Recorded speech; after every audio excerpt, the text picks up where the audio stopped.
All right. Wrap it up this Monday afternoon.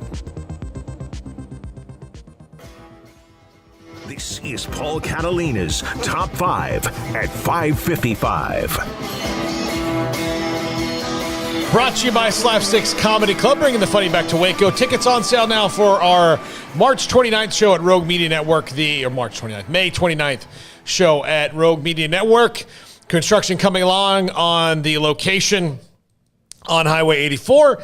So we'll see that in a couple months, and we'll have tons of shows and things to bring you from Slapsticks. But I will be part of that May 29th show at Rogue Media Network. Go to slapstickscomedy.com, and you can buy your tickets now. All right, this is today's top 5. Top 5 most bummer veteran last stops.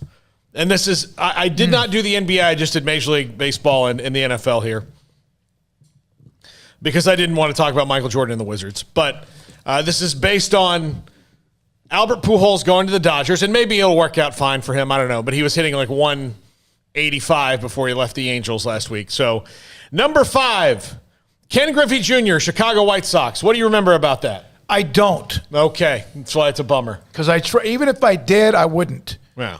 We have a friend who was rolling over. He's alive, but he would, if he was dead, he'd roll over in his grave. Yeah, now he went back to the Mariners right after that for a run and retired right before our friend got to go see him play, which I still think is the funniest thing ever. Yeah, also Griffey as a Red. I mean, that was equally as forgettable. Was Griffey as a Red, as a White Sox, and I mean, he should have never have been anything but a Mariner. But, you know, that just goes to show you, like, nobody's long for this world, basically. So it happened, and those were the most forgettable years of Griffey's career, were the ones spent not in a Mariners uniform. All right, number 4, Joe Namath, Los Angeles Rams. Oh, I thought you said it was baseball only. No, it's baseball in the NFL. Oh, okay. Yeah. Yeah, no, I didn't do the NBA, because that one's even a further rabbit hole you can fall down. Yeah, I agree. I can do this for just the NBA tomorrow, just so you can see what I'm talking about, because it is, sometimes it's just... His knees were so shot. He kind of had a career like Mantle. Hall of Famer. Mantle, of course, is one of the greatest overall players ever, but boy, Namath, eventually those knees just ruined him. Yeah. But he got the big ring. Yep.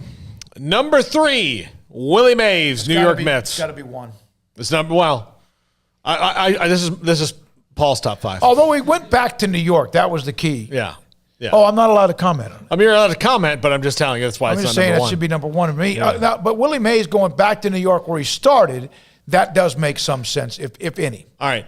Number 2, I'm going way back. Babe Ruth, Boston Braves. Don't remember. I wasn't alive then. Look, if you read about it, neither was I. I wasn't alive for Willie Mays or Joe Namath either when they played. But, I mean, just historically, Babe Ruth's time with the Boston Braves back in Boston, where people kind of hated him then, but still do. Yeah, and then he would hit home runs, and they'd have to like pinch run for him in the home run. He couldn't make it all the way around, all 4 bases. But he was still hitting home runs though, so he was relevant. Yeah, I mean he didn't hit that many, but yeah, he could stand there and knock the ball out of the park if you served him one up. But it was kind of a sad thing, and he was just so broken as a player, and kind of almost as a human being at that point too. He not really taking good care of himself.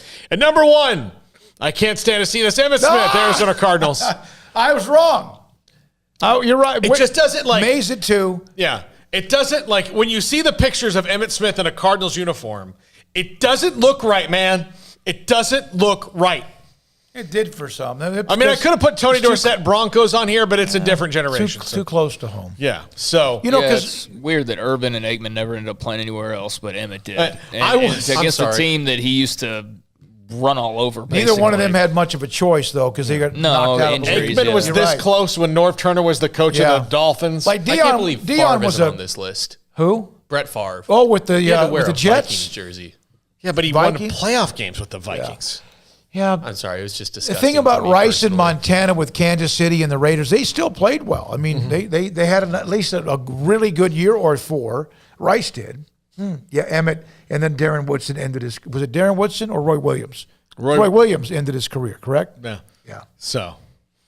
Wait, Roy Williams ended whose career? Emmett. Was it Emmett? I don't remember that. I don't remember. He hit him and broke his shoulder. Wasn't it? Yeah, I think it was Emmett. Yeah, he hurt his shoulder. Roy Williams is a part of Oklahoma in what year? 2000. Yeah, I mean, it Won a national overlapped. It title. overlapped. And Yeah. then he played, I think he was on the next years as well, because that's when they had the big Chris Sims play. That's That right. was not yeah. that was not the With national Rocky Kalmus or championship whoever. year. That was the following year, I believe. Yeah, but he and Emmett overlapped a little, so at least in their time. He But came up on a run and hit him in the shoulder, and Emmett didn't get up. Yeah, I just don't remember that. Yeah. Yeah, because Emmett was with the Cardinals in 03 and 04. Yeah, we had- he was there 2 years. Yeah, he broke his left shoulder blade. we had Roy on, and right now, Roy's career wouldn't have gotten cut short because he was like Bill Parcells. He said he was biscuit short of a linebacker, and when he hit that